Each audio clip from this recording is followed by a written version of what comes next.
क्या आपको भी नाइट फॉल की समस्या हो रही है? क्या आप भी स्वप्न दोष से परेशान हो चुके हैं, दवा ले लेकर के थक गए हैं, फिर भी आपका नाइट फॉल सही नहीं हो रहा है? क्या आपका नाइट फॉल में जो मेडिसिन दिया जाता है वो सच में काम करता है या पैसा वेस्ट जाता है? तो साथियों, आज के इस वीडियो में मैं नाइट फॉल का ओपीडी मैनेजमेंट समझूंगा।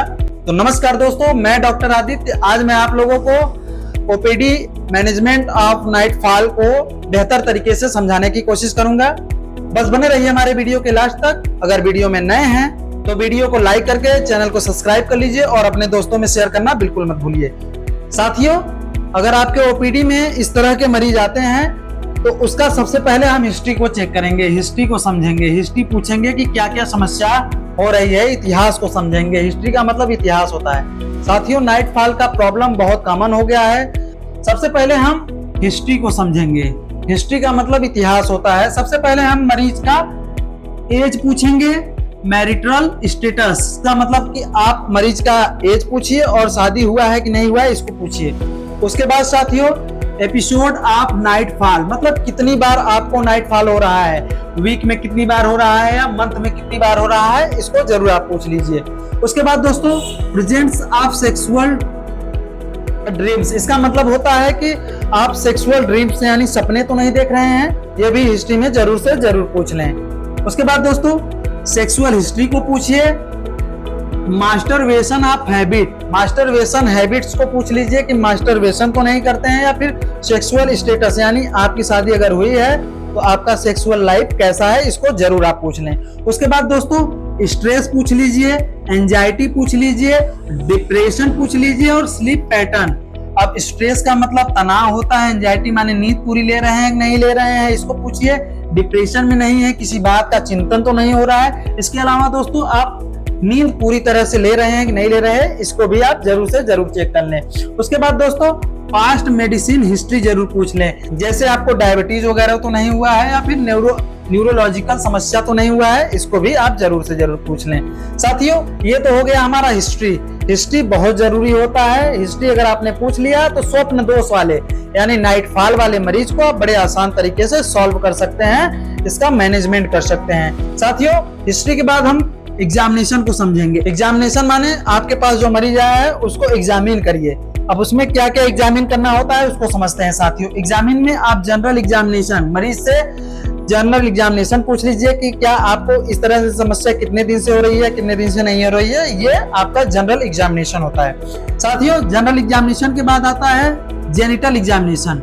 जेनिटल एग्जामिनेशन का मतलब होता है कि आपका जननांग प्रोटोकॉल सही है या नहीं है। उसके बाद दोस्तों, प्रोस्टेट एग्जामिनेशन। दोस्तों, प्रोस्टेट एक डायग्नोस होता है, एक डिजीज होता है। प्रोस्टेट में यूरिनरी ब्लैडर में इन्फेक्शन हो जाता है, इसका भी आप एक एग्जामिनेशन जरूर कर लें। साथियों, एग्जामिनेशन के बाद हम बात करेंगे इन्वेस्टिगेशन, जांच।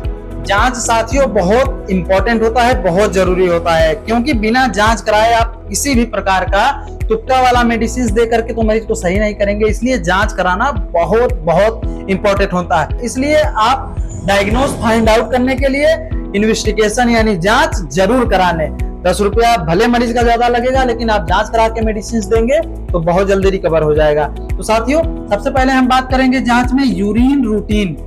यूरिन रूटीन एक जांच होता है, इसको करा लीजिए, माइक्रोस्कोपी से करा लीजिए। उसके बाद यूरिन कल्चर होता है, दूसरा जांच, इसको भी आप करा के चेक कर लीजिए कि आपके यूरिन में दिक्कत तो नहीं है। उसके बाद दोस्तों, ब्लड शुगर। ब्लड शुगर से भी आपको कभी कभी प्रॉब्लम देखने को मिलती है। ब्लड शुगर में FBS और HbA1c जरूर से जरूर करा ले। ये तो हो गया साथियों हमारा जांच। जांच कराएंगे तभी आप डायग्नोस बनाएंगे और रोग को फाइंड आउट करेंगे कि क्या कारण से आपको इस तरह की समस्या हो रही है। मेरे प्यारे साथियों, ये तो हो गया हमारा इन्वेस्टिगेशन। इन्वेस्टिगेशन के बाद अब हम बात करेंगे ट्रीटमेंट के बारे में, इलाज के बारे में। इलाज जानने से पहले साथियों, आप पेन कॉपी ले लीजिए, क्योंकि ये बहुत इंपॉर्टेंट टॉपिक है। आप इसको अगर एक बार देखेंगे तो भूल जाएंगे, इसलिए नोट्स बना के अपने पास रख लीजिए, ताकि अगर मरीज आता है, अगर स्वप्न दोष वाले मरीज आते हैं, नाइट फॉल वाले मरीज आते हैं, तो आप उनका इलाज बेहतर तरीके से कर सको। सबसे पहले एंजाइटी को रिड्यूस करें। एंजाइटी अपने अंदर से भगा दीजिए, कम कर दीजिए। रिड्यूस माने कम करना होता है, एंजाइटी को कम कीजिए। ये हमारा ट्रीटमेंट के अंतर्गत आता है। साथियों, अब हम बात करेंगे लाइफ स्टाइल एडवाइस के बारे में। लाइफ स्टाइल एडवाइस में सबसे पहले रेगुलर एक्सरसाइज करें। उसके बाद दोस्तों स्लीप प्रॉपरली लें, पूरी तरह से नींद लें। उसके अलावा दोस्तों स्ट्रेस को मैनेजमेंट करें, स्ट्रेस वगैरह जो है उसको मैनेज करें, और पोर्नोग्राफी और अल्कोहल को अवॉइड करें साथियों। ये सारी चीजें आपने अगर कर दिया तो समझ लीजिए आपका नाइट फॉल सही हो गया। क्योंकि दोस्तों नाइट फॉल सबसे ज्यादा इन सब कारणों से होता है। यही सब कारण आपने अगर सुधार लिया तो आपका नाइट फॉल बिल्कुल सही हो जाएगा। इसमें बहुत ज्यादा मेडिसिन लेने की आवश्यकता नहीं होती है। जो बहुत सारे मेडिसिन लिख देते हैं वो खाने से आपको बिल्कुल नुकसान ही होगा, उससे फायदा कुछ नहीं होगा। इसलिए लाइफ स्टाइल जरूर आप चेंज करें। अपना लाइफ स्टाइल अगर चेंज कर दिया तो आपका नाइट फॉल बिल्कुल सही हो जाएगा। स्वप्न दोष से परेशान लोग एकदम सही हो जाएंगे। साथियों ये तो हो गया हमारा लाइफ स्टाइल एडवाइसेस। उसके बाद हम बात करेंगे मेडिसिन के बारे में। मेडिसिन कौन कौन से लेने होते हैं इसमें। मेडिसिन को साथियों जैसे अगर यूटीआई इन्फेक्शन है तो इसमें एंटीबायोटिक्स लेना होता है। यूटीआई इन्फेक्शन का एंटीबायोटिक्स मैं किसी नेक्स्ट वीडियो में आप लोगों को अच्छे से बता दूंगा। उसके बाद दोस्तों अगर प्रोस्टाइटिस की दिक्कत है इसमें भी एंटीबायोटिक्स लेना होता है। कौन सा एंटीबायोटिक्स लेना होता है इसका भी वीडियो मैं सेपरेटली बना दूंगा दोस्तों। उसके बाद दोस्तों एंजाइटी डिसऑर्डर, यदि आपको नींद की समस्या है, आप नींद पूरे तरीके से नहीं ले रहे हैं तो आप साइकोलॉजिकल डॉक्टर के पास जाइए और इस डिसऑर्डर के बारे में बताइए, वो आपको बेहतर मेडिसिन प्रिस्क्राइब करेंगे। साथियों उसके बाद हम बात करेंगे डायबिटीज के बारे में। अगर आपको डायबिटीज की समस्या है तो डायबिटीज को कंट्रोल करें, डायबिटीज कंट्रोल हो जाएगा।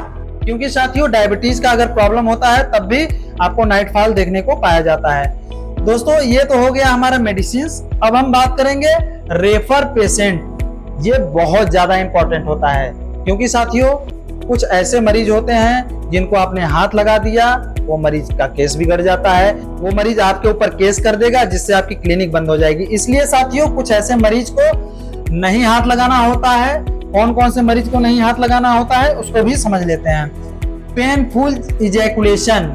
पेनफुल इजैकुलेशन का मतलब होता है साथियों कि यदि आप शारीरिक संबंध बना रहे होते हैं उस टाइम भी आपको बहुत ज्यादा दर्द हो रहा हो, तब ये ऐसे मरीज को आप बिल्कुल हाथ मत लगाइए। समझ लीजिए आप बड़े डॉक्टर के पास रेफर कर दीजिए। उसके अलावा ब्लड इन सीमन, आपके सीमन में, आपके स्पर्म में ब्लड अगर आ रहा हो तब भी इस तरह के मरीज को आप तुरंत जो है रेफर कर दीजिए। साथियों उसके बाद हम बात करेंगे severe UTI infection, urinary track infection. अगर आपको बहुत ज्यादा सीवियर हो गया हो तो इस तरह के भी मरीज को आप तुरंत जो है कि रेफर कर दीजिए। दोस्तों कौन से डॉक्टर के पास रेफर करना है इसको भी समझते हैं। Refer to urologist.